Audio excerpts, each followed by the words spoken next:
الصبح بدا من طلعته. بسم اللہ الرحمن الرحیم.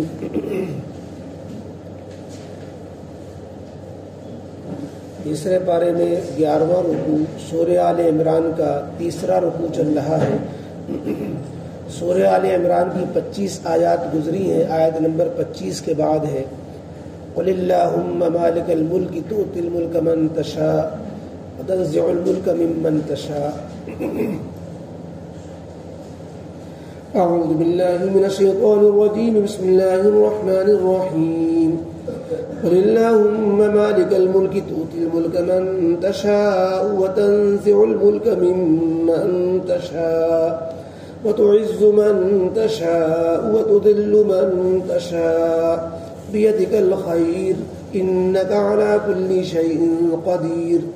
تولج الليل في النهار وتولج النهار في الليل وتخرج الحي من الميت وتخرج الميت من الحي وترزق من تشاء بغير حساب. صدق اللہ العظیم. اوپر کی آیات میں یہود و نصارہ اہل کتاب اور ضمن مشرکین سے خطاب تھا کہ تم جو زندگی گزار رہے ہو اور یہ سمجھے بیٹھے ہوئے کہ ہم اللہ کے چہیتے ہیں اور اللہ ہمیں عذاب نہیں دے گا. ہم جو بھی جرائم کریں گے اس پر پکڑ نہیں ہوگی سوائے چند دنوں کے جو بچڑے کی پوجا ہمارے پرکھوں نے پہلے کی تھی اتنے دن 40 دن کے علاوہ باقی دن جو ہے ہم جہنم میں نہیں جائیں گے چاہے کچھ بھی کرتے رہیں چونکہ ہم اللہ کے چہیتے ہیں. یہ جو ان کے اندر مرض تھا نسل پرستی کا، نسلی غرور کہ ہم ایسی نسل سے ہیں کہ وہ اونچی نسل ہے اور اس میں اللہ کے یہاں ہم مقرب ہیں اور اللہ کے چہیتے ہیں، ہماری پکڑ ویسے ہی نہیں ہونا ہے. اور اس باطل خیال میں مگن تھے اور فرضی اس طرح کے عقیدے انہوں نے گڑھ رکھے تھے اپنی قوم کے بارے میں جس کی وجہ سے طرح طرح کی گمراہیوں میں مبتلا تھے اور دنیا کی خواہشات میں اس قدر ڈوبے ہوئے تھے کہ جو اس میں سامنے آتا تو اس کو کنارے لگا دیتے. انبیاء تک کو قتل کیا. انبیاء کے قتل میں جو لوگ روڑا بنے یا سامنے آئے ان کو بھی قتل کر دیا. اس طرح کی تو ان کی حرکتیں تھیں. اللہ کے نبی علیہ السلام سے اوپر اللہ تعالیٰ نے فرمایا کہ ایسے لوگوں کی آپ کیسے توقع رکھتے ہیں کہ وہ آپ کی بات پہ کان دھریں گے، ہدایت قبول کریں گے. لہذا ان کی زیادہ فکر نہ کریں. آپ نے اپنی بات پہنچا دی، آپ کا کام پورا ہو گیا. وہ مانے یا نہ مانے ایک دن وہ آنے والا ہے جب ہم سب کو جمع کریں گے اور انسان کو اچھے کیے اچھے یا برے جو کچھ اس نے کیا ہے اس کا بدلہ پورا پورا اس کو اب مل جائے گا. لہذا یہ وہ جب دن آئے گا تو ان کے یہ سارے عقیدے سامنے آ جائیں گے کہ اس کی کیا حقیقت تھی اور سارے ان کے جرائم ان کے سامنے ہوں گے. وہ سزا بھی ساتھ میں ہوگی. آج کی آیتوں میں اللہ تعالیٰ نے دعا کے انداز میں، دعا کے پہرائے میں، اسلوب میں دو باتیں ارشاد فرمائی. ایک تو یہ کہ پیشین گوئی فرمائی ایک اشارے میں دعا کے انداز میں کہ اللہ رب العزت سلطنت کو، حکومت کو، عزت کو، غلبے کو یہ غیروں سے چھین کر مسلمانوں کو دینے والا ہے. اور دوسرے یہ کہ اس دعا کے انداز میں اللہ تعالیٰ نے یہودیوں کو بھی نصیحت فرمائی کہ تم جس وجہ سے اسلام قبول نہیں کر رہے ہو کہ سلطنت چلی جائے گی، ہماری چودراہٹ چلی جائے گی، ہمیں بادشاہوں کا تقرب حاصل ہے، روم و فارس جو ہے ہمیں مانتے ہیں، ہمیں اہمیت دیتے ہیں، لہذا یہ سب دنیا کی عزتیں ہماری ختم ہو جائیں گی اگر اسلام میں داخل ہو جائیں گے، پریشانیوں میں آ جائیں گے اور اعمال بھی کرنے پڑیں گے اور جو ہے دنیا سے ہاتھ بھی دھونا پڑے گا. لہذا جو ہے ہم اس لیے ایمان نہیں لاتے. تو ایک بڑی رکاوٹ یہ بھی تھی کہ دنیا ان کے سامنے تھی اور دنیا کی وجہ سے وہ ایمان لانے سے بچتے تھے. تو اللہ تعالیٰ نے فرمایا کہ یہ دنیا کبھی کسی کی نہیں رہی ہے. دنیا کا مالک الملک، دنیا کو سب کی سلطنت کا مالک تنہا ایک اللہ ہے. وہ جب چاہتا ہے ملک چھین لیتا ہے، جب چاہتا ہے ملک دوسروں کے حوالے کر دیتا ہے. جس قوم اور جس فرد کو اللہ چاہے سلطنت، عہدے، مرتبے عطا فرما دے، اور جس فرد یا جس قوم یا جن لوگوں سے، جس قبیلے سے چاہے اللہ تعالیٰ سلطنت کو چھین لے۔ اب یہ بات الگ ہے کہ اللہ رب العزت حکمتوں کے تحت میں، کسی مصلحت کے تحت میں سلطنتیں عطا کرتا ہے، اور کبھی جرم اور ناانصافی کی پاداش میں اللہ سلطنتیں چھین لیتا ہے۔ اور اسی طریقے سے اللہ جس فرد کو، قوم کو، لوگوں کو چاہتے ہیں تو عزت عطا فرما دیتے ہیں، اور جس قوم، قبیلے یا فرد کو چاہتے ہیں ذلیل کر کے رکھ دیتے ہیں۔ تو لہٰذا تم نے عزتیں ڈھونڈی اللہ کی نافرمانی میں، تم عزتیں ڈھونڈتے ہو اللہ کو ناراض کر کے، تو یہ عزتیں کتنے دن کی ہیں؟ اللہ چاہے گا یہ عزتیں تم سے چھین لے گا، اور یہ عزتیں ان کو دے دے گا جن کو تم ذلیل آج سمجھ رہے ہو۔ یہ دراصل نبی کریم علیہ الصلوۃ والسلام نے ایک مرتبہ یہودیوں سے کہا کہ اللہ رب العزت روم و فارس پر بھی مسلمانوں کو اللہ تعالیٰ اسلام کا پرچم لہرائے گا۔ غزوہ خندق کے موقع پر، فتح مکہ سے پہلے غزوہ خندق کے موقع پر نبی کریم علیہ الصلوۃ والسلام نے کہا کہ یہ جو ہے روم و فارس فتح ہو گئے۔ جب وہ ایک کدال ماری اور ایک چنگاری نکلی، واقعہ مشہور ہے، تو اس پر ان لوگوں نے استہزاء کیا تھا، یہودیوں نے، عیسائیوں نے مذاق اڑایا تھا کہ ان سے جو ہے ان کو 2 وقت کھانے کو تو میسر نہیں ہے۔ روم و فارس جو اس وقت ساری دنیا کی جو ہے بڑی سلطنتیں ہیں اور سپر پاور طاقتیں ہیں، ان کے فتح کا خواب دیکھ رہے ہیں۔ اللہ تعالیٰ نے مکہ فتح کرایا، مدینوں سے یہودیوں کو خالی کرایا، تو قریش مکے سے میں مغلوب ہوئے، یہودی مدینے میں مغلوب ہوئے، اور پھر اللہ تعالیٰ نے روم و فارس بھی فتح کرائے۔ تو یہ سب چیزیں سامنے آئیں، تو اللہ تعالیٰ نے فرمایا کہ اے نبی علیہ السلام آپ کہیے کہ تم جس سلطنت اور جن دنیا کی بادشاہت کی وجہ سے ایمان و اسلام کو چھوڑے بیٹھے ہو، یہ چیزیں بھی تمہارے ہاتھ میں ہمیشہ رہنے والی نہیں ہیں۔ یہ چیزیں اللہ پلٹتے رہتے ہیں جس کو چاہتے ہیں، اور بادشاہت مل جانا یہ کوئی خدائی نہیں ہے۔ یہ بھی ایک مشرکین کا باطل خیال تھا کہ بادشاہ کو چھوٹا خدا بھی سمجھتے تھے، فرعون کو خدا سمجھتے تھے، نمرود کو خدا سمجھتے تھے، زمانے جاہلیت میں چلا آ رہا تھا۔ ہندوؤں کے اندر بھی یہ ہے کہ بادشاہ جو تھوڑا دبدبے والا ہو جائے تو اس کو خدا ماننے لگ جاتے ہیں، بھگوان ماننے لگ جاتے ہیں۔ تو اللہ تعالیٰ نے فرمایا کہ یہ بادشاہت یہ اللہ تعالیٰ کی طرف سے عدلا بدلی کی چیز ہے۔ کبھی اللہ کسی کو بادشاہت عطا فرماتے ہیں، بادشاہ کو ذلیل کر کے رکھ دیتے ہیں، ایسا ہوتا رہا ہے۔ فرعون کو ذلیل کر کے رکھ دیا، نمرود کو ذلیل کر کے رکھ دیا، قارون کو ذلیل کر کے رکھ دیا، اور اللہ تعالیٰ نے یہ نہتے مسلمانوں کو جو نبی کریم علیہ الصلوۃ والسلام پر ایمان لائے تھے، جن کے ٹھکانے نہیں تھے، مکان نہیں تھے، ان کے پاس اسباب نہیں تھے، ان کو اللہ تعالیٰ نے سلطنتیں عطا فرما دی۔ مکہ بھی فتح ہوا، مدینہ بھی سے یہودی جو ہے مغلوب ہوئے، اور مدینہ میں بھی سلطنت مسلمانوں کی ہوئی۔ پھر روم و فارس کیا، مصر و عراق اور ملک شام اور یہ ایران، سب کے سب جو ہے مسلمانوں کو اللہ دیتے چلے گئے۔ اب پھر اللہ تعالیٰ چاہتے دکھلاتے ہیں کہ ہم جیسے دینا جانتے ہیں ایسے جو ہے لینا بھی جانتے ہیں۔ جن سے لیے تھے اللہ نے پھر ان کو دے دیے۔ بنی اسرائیل پہلے قابض تھے، بنی اسرائیل سے چھین کر کے اللہ تعالیٰ نے دوسروں کو، عیسائیوں کو دیا، اور عیسائی قابض تھے، مسلمانوں کو دیا۔ اب جب مسلمانوں نے نافرمانیاں کی، اللہ نے ان سے چھین کر دوسروں کو۔ یہ اللہ کا اپنا ایک نظام ہے، اور اللہ تعالیٰ کی اس طرح اتار چڑھاؤ کرتے رہتے ہیں، اور اس میں بعض دفعہ جو ہے سزا بھی چھپی ہوئی ہوتی ہے، حکمت و آزمائش بھی چھپی ہوئی ہوتی ہے۔ یہ اللہ کی مصلحت ہوتی ہے، اور اللہ ہی اپنے فعلوں کی زیادہ مصلحت جاننے والے ہیں۔ تو بہرحال اس آیت میں ایک دعا مانگی گئی، اور دعا کے انداز میں ایک پیشین گوئی مسلمانوں کے غلبے کی گئی، اور نصیحت کی گئی یہودیوں کو، اور کہا گیا کہ اے نبی علیہ السلام آپ یوں کہیے دعا میں، اے سلطنتوں کے مالک، آپ جس کو چاہیں سلطنت عطا فرمائیں، جن سے چاہیں سلطنتیں چھین لیں، آپ ہی جس کو چاہیں عزت دیں، جس کو چاہیں ذلیل کر کے رکھ دیں۔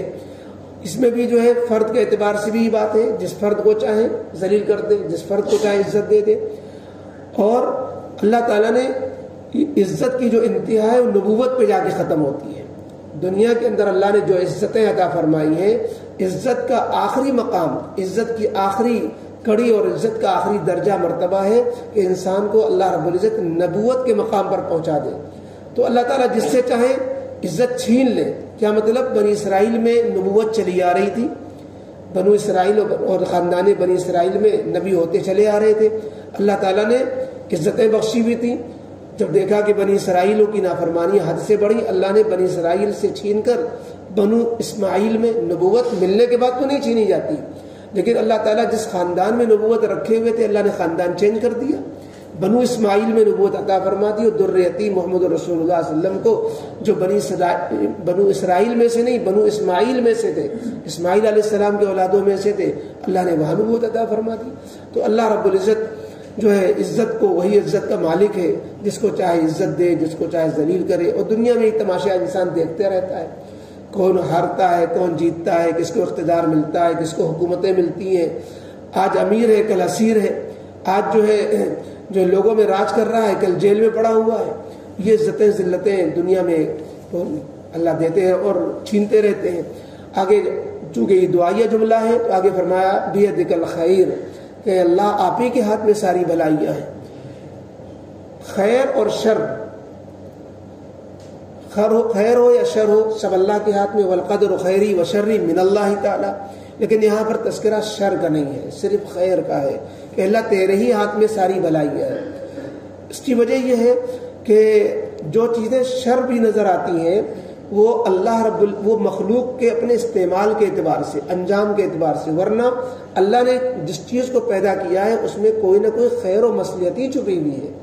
کوئی چیز اللہ نے نکمی نہیں بنائی جس کو لوگ انسان بیکار سمجھتے ہیں، مکھیاں، مچھر، چھپکلی، کیچوے، ان سب کے اندر اللہ تعالیٰ کی مصلحتیں چھپی ہوئی ہیں، اس مصلحت کی وجہ سے وہ چیز بھی خیر ہے، اور اللہ تعالیٰ کی نے جو چیز بھی بنائی ہے وہ خیر ہی خیر ہے۔ اس معنی کر تو خیر کی جو ہے معال و انجام کے اعتبار سے سب چیز خیر ہے۔ اور اگر یوں کہا جائے چونکہ مقام دعا ہے، اور مقام دعا مقام ادب ہوتا ہے، اور ادب میں انسان اپنے دعا میں انسان اپنی چاہت والی چیزیں رکھا کرتا ہے، اور جن چیزوں کے انسان کی ضرورت نہیں وہ چیزیں کیوں رکھے گا؟ تو چونکہ مانگا جا رہا ہے اللہ تعالیٰ سے تو بیدک الخیر کہا جا رہا ہے کہ اللہ آپ ہی سارے خیر کے مالک ہیں، اور ہمیں خیر ہی چاہیے، شر ہمیں چاہیے نہیں، تو شر کا تذکرہ بھی نہیں، اس بنا پر یہاں پر خیر کے ساتھ شر کا ذکر نہیں کیا گیا۔ تو یہ دوسری وجہ ہوگی کہ چونکہ دعا مانگی جا رہی ہے اس لیے لفظ خیر کا صرف ذکر کیا گیا، اور عدم میں کا تقاضا یہ ہے کہ بھلائی کی نسبت اللہ کی طرف کی جائے، شر کی نسبت اللہ کی طرف نہ کی جائے۔ جیسے کوئی شخص یوں کہنے لگ جائے کہ اللہ آپ کتے کے بھی مالک خالق ہیں، آپ خنزیر کو بھی پیدا کرنے والے ہیں، آپ مچھر مکھی بھی پیدا کرنے والے ہیں، یہ بے ادبی ہے۔ سب چیزوں کے اللہ پیدا کرنے والے ہیں، لیکن تذکرہ کیا جائے گا کہ اللہ آپ جو آسمان و زمینوں کے خالق ہیں، آپ انبیاء کے خالق ہیں، آپ نے جو چاند و سورج بنائے، بڑی بڑی مخلوق جس میں اللہ کی عظمت ٹپکے، اللہ کی بڑائی کا اظہار ہو، اس لیے بھی یہاں پر ادب کی وجہ سے خیر کا لفظ ذکر کیا گیا۔ ورنہ اللہ کو ہر چیز پر قدرت ہے، جو چیزیں اوپر آئی اس پر بھی قدرت ہے، اور جتنی چیزیں اور سوچ سکتا ہے انسان ہر چیز پر اللہ کو پوری طرح قدرت حاصل ہے۔ آگے اللہ تعالیٰ نے دوسری آیت میں جو فرمایا کہ اللہ نے کی قدرت کے مظاہرے تم دیکھتے رہتے ہو، قدرت کے مظاہرے تمہارے سامنے آتے رہتے ہیں کہ رات آج چھوٹی ہو رہی ہے اور کبھی کسی زمانے میں بڑی ہو رہی تھی، دن کا حصہ کئی گھنٹے دن کے رات میں داخل تھے، اور کئی گھنٹے اب جو ہے رات کے کاٹ کر کے دن میں داخل کر دیے گئے، 3 گھنٹے جو ہے رات کے کاٹ کے دن میں داخل کر دیے گئے، دن بڑا ہونے لگ گیا، اور کسی زمانے میں رات بڑی ہونے لگ جاتی ہے تو وہ دن کے حصے کاٹ کر کے رات میں داخل کر دیے جاتے ہیں کسی کے بس میں جو سورج کو روک لے یا سورج کو آگے بڑھا دے۔ تو یہ اللہ رب العزت دن و رات کے طلوع غروب کا مالک ہے، اس کو چھوٹے بڑے کرنے کا اختیار ہے، دن کو رات میں، رات کو دن میں تبدیل کرنے اور جو ہے عدلنے بدلنے، اور رات کے حصے کو دن میں داخل کرنے اور دن کے حصے کو رات میں داخل کرنے کا مالک ہے۔ وہ اللہ زندہ کو مردے سے نکالتا ہے، انڈے سے چوزے کو نکالتا ہے، وہ اللہ زندہ کو نکالتا ہے مردے سے، نطفے سے انسان پیدا کرتا ہے، اسی طریقے سے کافر سے مومن پیدا کر دیتا ہے، کافر سے نبی پیدا کر دیتا ہے۔ حضرت ابراہیم علیہ السلام کے والد کافر، ان سے اللہ نے نبی پیدا کر دیا۔ تو مردے سے زندہ پیدا کرنا، جاہل سے عالم کو پیدا کر دے، تو غرض یہ کہ اللہ تعالیٰ کی یہ سب قدرتیں ہیں. ایسے ہی مردے کو زندہ سے بھی نکال دیتا ہے. مردے کو زندہ سے نکالنا کہ جیسے مرغی سے انڈا نکال دینا کہ مرغی زندہ ہے، اس سے انڈا بے جان پیدا ہوتا ہے. اسی طریقے سے زندہ سے مردے کو نکالنا کہ انسان سے نطفہ نکلتا ہے. اور جو ہے زندہ سے مردے کو نکالنا کہ جیسے عالم سے جاہل پیدا کر دے، عالم کے گھرانے میں تسلیمہ نسرین پیدا کر دے. تو اللہ رب العزت کی یہ مظاہر ہیں. اس لیے ہر سب چیزوں میں اللہ کی طرف متوجہ ہونا چاہیے تاکہ انسان اللہ کی طرف متوجہ ہو تو اس کو بھلائیاں اور اچھائیاں اور خیر نصیب ہو اور برائیوں سے اس کی حفاظت رہے. اور آگے اللہ نے فرمایا کہ روزی بھی اللہ جس کو چاہتے ہیں بغیر حساب کے عطا فرماتے ہیں. لوگ روزی کی وجہ سے، روزگار کی وجہ سے بھی اعمال سے اور دین سے دور ہوتے ہیں. فرمایا کہ اللہ سے لو لگاؤ، وہی اللہ روزی دینے والا ہے. روزی نہیں ہوگی تو بھی وہ پریشانی نہیں ہوگی جو پریشانی ایک کافر کو، ایک غیر مومن کو جو روزی نہ ملنے کی وجہ سے ہوتی ہے. فرمایا قل اللہم مالک الملک، اے نبی علیہ السلام آپ دعا کے طور پر دعا میں کہیے، یعنی اور لوگ بھی کہیں اللہم مالک الملک، اے اللہ سلطنتوں کے مالک، احکم الحاکمین بادشاہوں کے بادشاہ، تؤتی الملک من تشاء، آپ جس کو چاہیں، جن کو چاہیں، جس قوم کو چاہیں سلطنت عطا فرمائیں. آپ کے اختیار کی چیزیں جس کو چاہے سلطنت عطا فرمائے. وتنزع الملک ممن تشاء، اور جن سے چاہے سلطنت دے کے ان سے چھین لے. سلطنت ملی ہوئی تھی، اقتدار ملا ہوا تھا، اللہ تعالیٰ سلطنت کو چھین لے. وتعز من تشاء، ویسی حالات بنا دیتے ہیں، ویسی اسباب بن جاتے ہیں، ویسی جو ہے چیزیں ہو جاتی ہیں. وتعز من تشاء وتذل من تشاء، اور آپ جن کو چاہیں عزت دیں، جن کو چاہیں ذلت دیں. بیدک الخیر، اے اللہ تیرے ہاتھ میں تو ساری بھلائیاں ہیں، ہم تو خیری خیر کے طلبگار ہیں. انک علی کل شیء قدیر، بے شک آپ تمام چیزوں پر قدرت رکھنے والے ہیں. بعد حدیث پاک سے معلوم ہوتا ہے کہ یہ دعا بطور خاص نبی کریم علیہ السلام نمازوں کے بعد پڑھا کرتے تھے. نماز کے بعد اللہم مالک الملک تؤتی الملک، کا یہ دعا آپ صلی اللہ علیہ وسلم مانگا کرتے تھے. تولج اللیل فی النہار وتولج النہار فی اللیل، اے اللہ آپ رات کو دن میں داخل کر دیتے ہیں، یعنی رات کا کچھ حصہ دن میں شامل ہو جاتا ہے، دن بڑا ہو جاتا ہے. وتولج النہار فی اللیل، اور آپ ہی دن کو رات میں داخل کر دیتے ہیں کہ راتیں بڑی ہو جاتی ہیں. وتخرج الحی من المیت، اور آپ جو ہے زندہ کو مردے سے نکال دیتے ہیں. وتخرج المیت من الحی، اور آپ مردے کو زندہ سے نکال دیتے ہیں. وترزق من تشاء بغیر حساب، اور آپ جن کو چاہتے ہیں بغیر حساب بلا شمار بے شمار روزی عطا فرماتے ہیں. الحمدللہ رب العالمین والصلاة والسلام علی رسول محمد وآلہ وصحبہ اجمعین. اللہم لک الحمد ولک الشکر ولک المن فضلا، یا حی یا قیوم برحمتک نستغیث. اللہم مالک الملک تؤتی الملک من تشاء وتنزع الملک ممن تشاء وتعز من تشاء وتذل من تشاء بیدک الخیر انک علی کل شیء قدیر. یا حی یا قیوم برحمتک نستغیث. اللہم اصلح لنا شأننا کلہ. اللہم انا نسألک الصحة والعفة والامانة وحسن الخلق والرضا بالقدر.